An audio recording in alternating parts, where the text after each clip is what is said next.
En un lugar de la Mancha, de cuyo nombre no quiero acordarme, no mucho tiempo que vivía un hidalgo de los de lanza en astillero, adarga antigua, rocín flaco y galgo corredor. Prisaba la edad de nuestro hidalgo con los 50 años. Era de complexión recia, seco de carnes, enjuto de rostro, gran madrugador y amigo de la casa.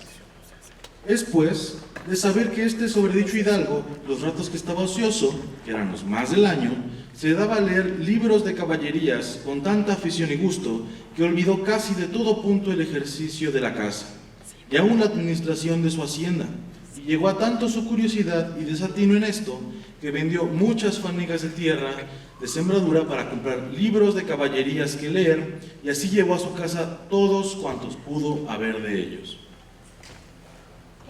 Se enfrascó tanto en su lectura que se la pasaba las noches leyendo de claro en claro y los días de turno en turno.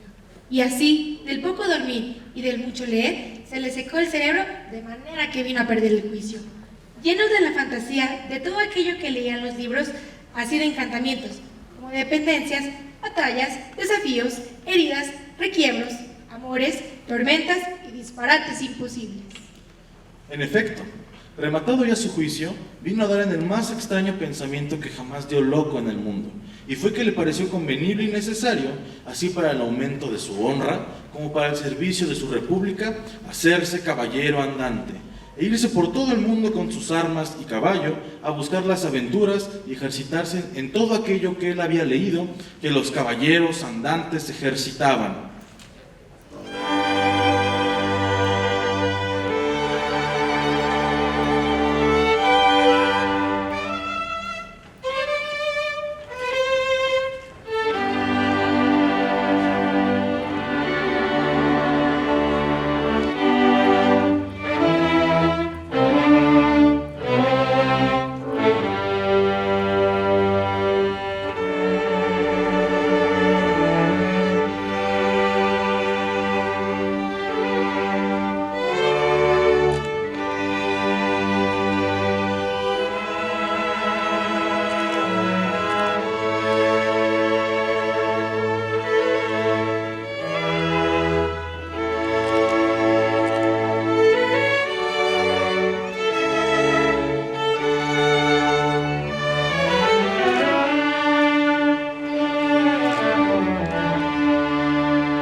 Hechas pues estas prevenciones, no quiso aguardar más tiempo en poner en efecto su pensamiento, apretándole a ello lo que él pensaba que le hacía falta al mundo su tardanza. Según eran los agravios que él pensaba deshacer, tuertos que enmendar, sin razones que enmendar, y abusos que mejorar, y deudas que satisfacer.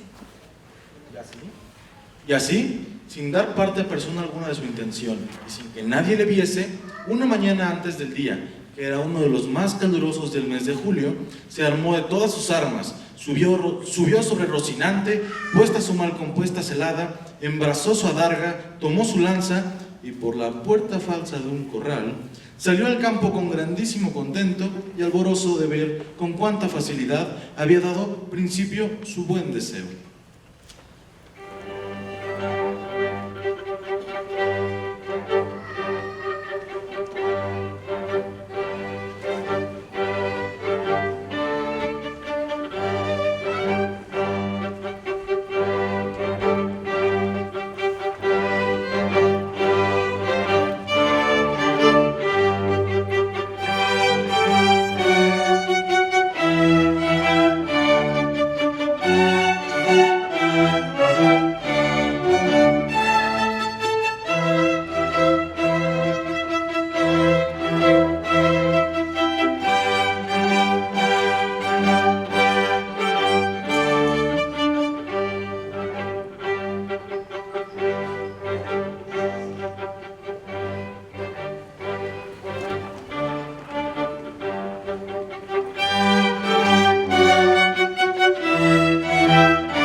En esto descubrieron 30 o 40 molinos de viento que hay en aquel campo,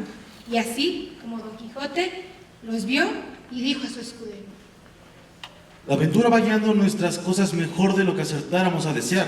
porque ves allí, amigo Sancho Panza, donde se descubren 30 o más desaforados gigantes con quienes pienso hacer batalla y quitarles a todos las vidas, con cuyos despojos comenzaremos a enriquecer, que esta es buena guerra y es gran servicio de Dios quitar la mala simiente de sobre la faz de la tierra.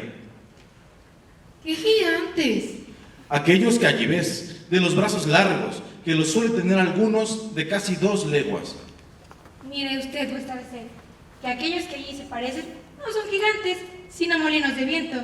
y en lo que ellos parecen brazos son las aspas que, volteadas del viento, hacen andar la piedra del molino. Bien parece que no estás cursado en esto de las aventuras. Ellos son gigantes, y si tienes miedo, quítate de ahí y ponte en oración en el espacio, que yo voy a entrar con ellos en fiera y desigual batalla. Y diciendo esto, dio las espuelas en su caballo Rocinante, sin atender a las voces que su escudero Sancho le daba, advirtiéndole que sin duda alguna eran molinos de viento y no gigantes aquellos los que iba a cometer. Pero él iba tan puesto que eran gigantes que ni oía las voces de su escudero Sancho, ni echaba de ver, aunque estaba ya bien cerca, que no lo eran, iba diciendo en voces altas: No fuyades, cobardes, civiles, criaturas, que un solo caballero es el que os acomete. Levantarse de esto,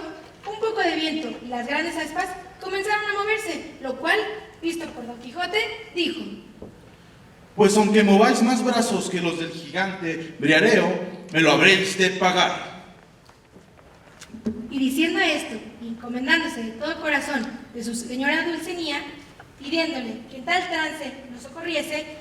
bien cubierto con su real lanza en el ristre, arremetió a todo galope el Rocinante, embistió con el primer molino que estaba delante, y dándole una lanza en el aspa, lo volvió en el viento, con tanta furia que la hizo pedazos, llevándose tras de sí la lanza y al caballero, que fue rodeado muy maltrecho por el campo.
buen parecer, y que en él en algún tiempo anduvo enamorado, aunque según se entiende, ella jamás lo supuso ni se dio cata de ello.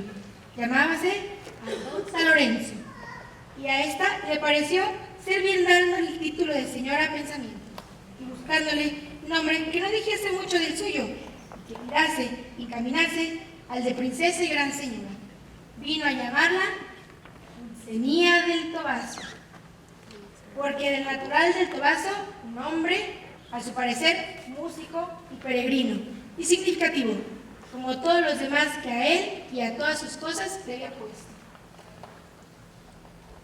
Carta de Don Quijote a Dulcinea del Toboso. Soberana y alta señora, el férido de punta de ausencia y el llagado de las telas del corazón. Dulcísima Dulcinea del Toboso, envía la salud que él no tiene. Si tu hermosura me desprecia, si tu valor no es en mi pro, si tus desdenes son en mi afincamiento, maguer que yo sea asaz del sufrido. Mal podré sostenerme en esta cuita, que además de ser fuerte, es muy duradera. Mi buen escudero Sancho te dará entera relación.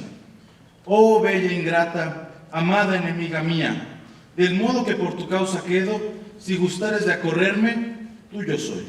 Y si no, haz lo que te viniera en gusto, que con acabar mi vida habré satisfecho tu crueldad y a mi deseo. Tuyo hasta la muerte, el caballero de la triste figura.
Quiso la mala suerte del desdichado Sancho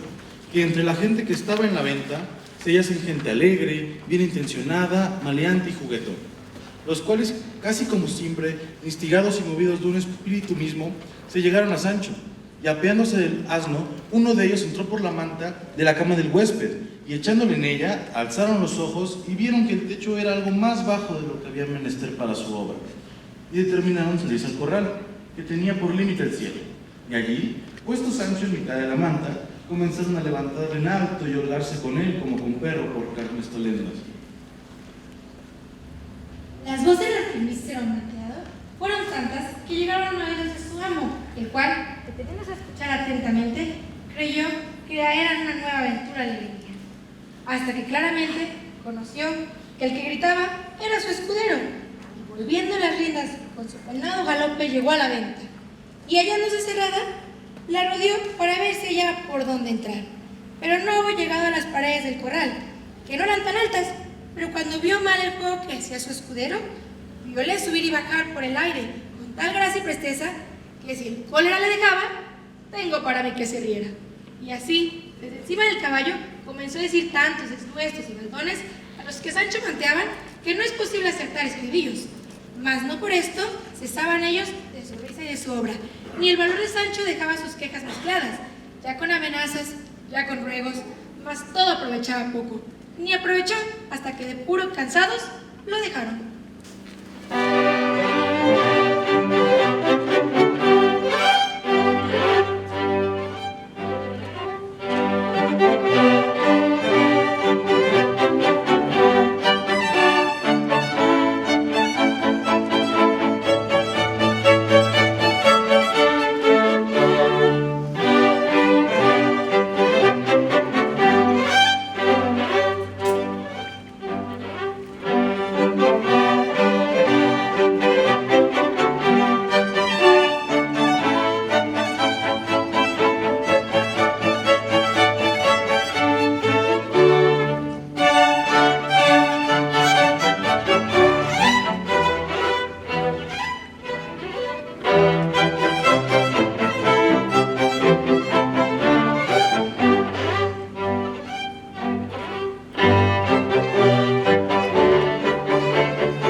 Fue luego a ver a su Rocín, y aunque tenía más cuartos que un real y más tacha que caballo de Gonela, le pareció que ni el bucéfalo de Alejandro ni Babieca del Cid con él se igualaban. 4 días se le pasaron en imaginar qué nombre le pondría, porque, según él, se decía a sí mismo, no era razón que caballo de caballero tan famoso y tan bueno, el por sí estuviese sin nombre conocido, y así procuraba acomodársele de manera que declarase de quién había sido antes que fuese caballero andante, y lo que era entonces, pues estaba muy puesto en razón que mudando su señor estado, mudase él también el nombre, y le cobrase famoso y de estruendo, como convenía a la nueva orden y al nuevo ejército que ya profesaba. Y así, después de muchos nombres que formó, borró, quitó, añadió, deshizo y tornó a hacer en su memoria e imaginación, al fin le vino a llamar Rocinante, nombre que a su parecer alto, sonoro y significativo de lo que había sido cuando fue Rocín, antes de lo que era ahora, que era antes y primer de todos los Rocines del mundo. Sancho Panza, que así se llamaba el labrador, dejó su mujer e hijos y asentó por escudero de su vecino. Dio luego Don Quijote orden en buscar dineros, vendiendo una cosa y empeñando otra, y malbaratándolas todas. Llegó a una razonable cantidad. Acomódese a sí mismo una rodela, que pidió prestada a su amigo, y para estrechando una rota celada, lo mejor que pudo, avisó a su escudero Sancho del día y la hora en que pensaba ponerse en camino, para que él se acomodase de lo que viese que más le era menester. Sobre todo, le encargó que llevase alforjas. Él dijo que sí llevaría, y que en sí mismo pensaba llevar un asno que tenía muy bueno, pero él no estaba hecho a andar mucho a pie. En lo del asno reparó un poco Don Quijote, imaginándose, si se le acordara, si algún caballero andante había traído escudero caballo asnalmente. Pero nunca le vino alguno a la memoria. Mas con todo esto determinó que llevase con presupuesto de acomodarse de la más honra caballería y habiendo ocasión para ello, quitándole el caballero al primer descortés, caballero que topase.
En un lugar de la Mancha, de cuyo nombre no quiero acordarme, no ha mucho tiempo que vivía un hidalgo de los de lanza en astillero, adarga antigua, rocín flaco, galgo corredor. Es,